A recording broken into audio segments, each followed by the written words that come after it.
Listen, when it comes to WB games, I don't really know what's going on anymore. On the DC games front, we don't have a whole lot coming, all right? We just got Suicide Squad Kill the Justice League. It didn't meet a whole lot of expectations for myself included, and that's both critically and financially. WB Discovery just reported a 41% drop year to year in revenue for the games division. And the future doesn't look like super grim. There's still some stuff that I'm looking forward to. Monolith's working on a Wonder Woman game. I think that a lot of people should be hyped for this. I just hope we hear some more from it soon. And then we're also getting a VR game that continues the Arkham franchise in Batman Arkham Shadow. I know some people aren't going to be interested in a VR game, but I'm just hyped to get more in the Batman Arkham lore. But outside of that, there isn't a whole lot coming from DC games, and that's mainly because WB Games likes a lot of their games to be made by their owned studios. Player First Games made Multiverses, and that was kind of one of the rare instances where we saw a non-WB Games owned studio make a WB game, and then they just bought out Player First Games anyway. And because of this MO, because of the fact that WB Games has decided to make all their games in-house, it's meant that when it comes to the DC property, we haven't gotten a whole lot of video games. Look in comparison to Marvel. Before Insomniac was bought out by PlayStation, they got to make the Spider-Man game. And then because Marvel likes to collaborate with other studios, they aren't locked in with just PlayStation because they like to give their IPs to people who have good ideas.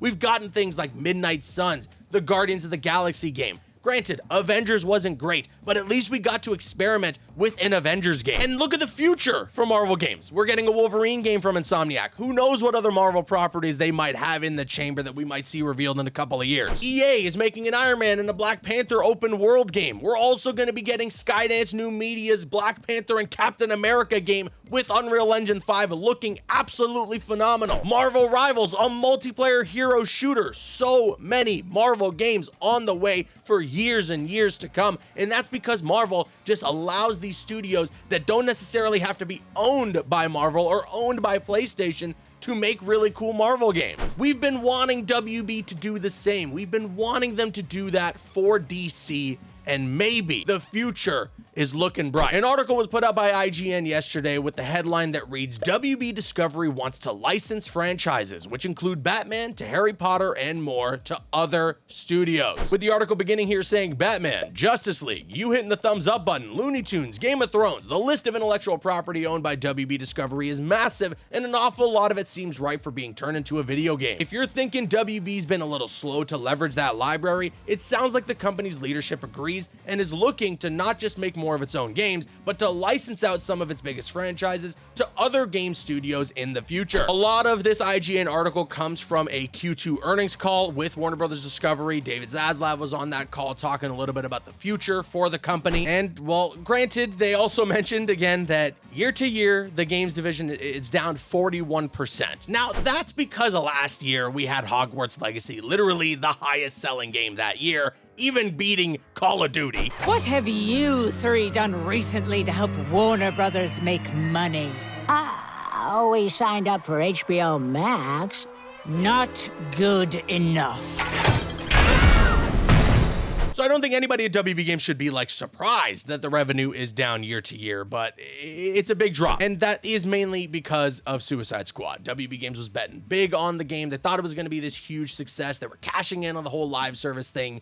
It didn't really work out. But that might have been a blessing and a curse because it might have given some ideas to the folks at WB to say, all right, how do we shake things up? How do we get more games out there and potentially bring in more revenue for the games division? There were some rumors at once that maybe they were going to sell some stake in WB Games. Now, I feel like a rumor like that has been popping up constantly. We've also heard things like Xbox is going to buy some WB Games owned studios.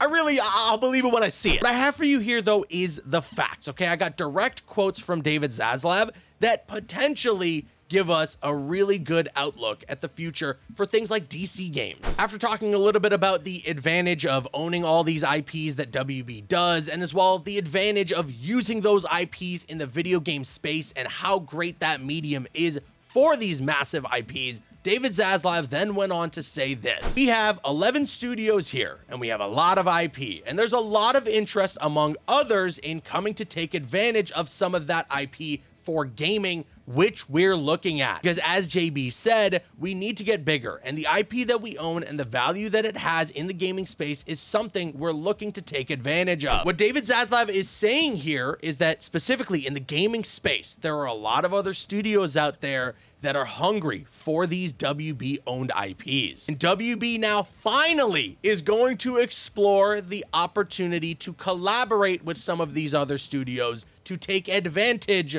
of these big IPs and make some cool games for them. So for example, look at what happened with EA and Marvel. We very well could see in the future that EA or any other studio could reach out to WB Games and say, you know, we really love The Flash. We really love Green Lantern. We've got a great idea for a Green Lantern and The Flash game with some of our own studios. Would you like to collaborate? If you put the money down, we can see a deal, and boom, a Green Lantern and Flash game could be on the way. I don't work in business, okay? I don't think it's gonna go down exactly like that. I'm just a YouTuber, right? I'm good at this thing. Subscribe, turn on those notifications. But that's kind of the gist of what's being said here. They're now looking into working with others who are interested in their IPs and want to make games based on them. That doesn't necessarily mean it's gonna be all DC games. Like it was mentioned in that IGN article, they also own IPs like Harry Potter, Game of Thrones, and a ton more. But DC is definitely one of their biggest properties, and DC is in gaming lacking right now in comparison to Marvel. And I feel like the DC brand in general has been lacking in comparison to Marvel. That's why there's this whole shakeup, making James Gunn and Peter Safran the new leaders of this DC Studios. They're working on that Superman movie, and there's this whole big connected universe thing that they're trying to make happen. And yeah, James Gunn did say that gaming is one of those things, one of those mediums that's going to be connected to all these other projects. I don't really know how that works, and I don't think that it's going to be like we expect a Superman game that's going to tie into the Superman movie. It's probably going to be on a much smaller scale, but that still means that we could be getting a lot more DC games in the future. Rather than having it all be made under the WB Games umbrella, under all the studios that they own, now they can reach out to or have other studios reach out to them for these awesome DC properties to make cool video games out of. It was looking grim for DC fans there for a long while, all right? Especially for fans of DC when it comes to gaming. But the future is looking just a tiny bit more bright right now, which I am very happy about. It took way too long, but better late than never for Warner Brothers Discovery to realize that other studios can just pay them a licensing fee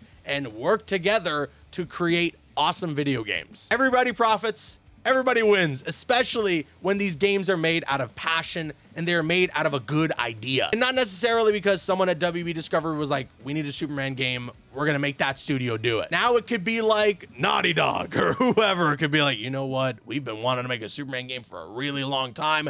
Let's go over to WB and make a pitch. We're gonna have to wait and see. I didn't know what was going on for a little while there at WB, especially for the DC side of things, but again, now things are looking a bit bright. And with that said, I'll now kick it to you guys. Sound off with your thoughts in the comments section below. What do you feel about this news? Are you excited for the future of DC games? Let me know what you think in the comments. I've been Caboose. I'll see you guys later.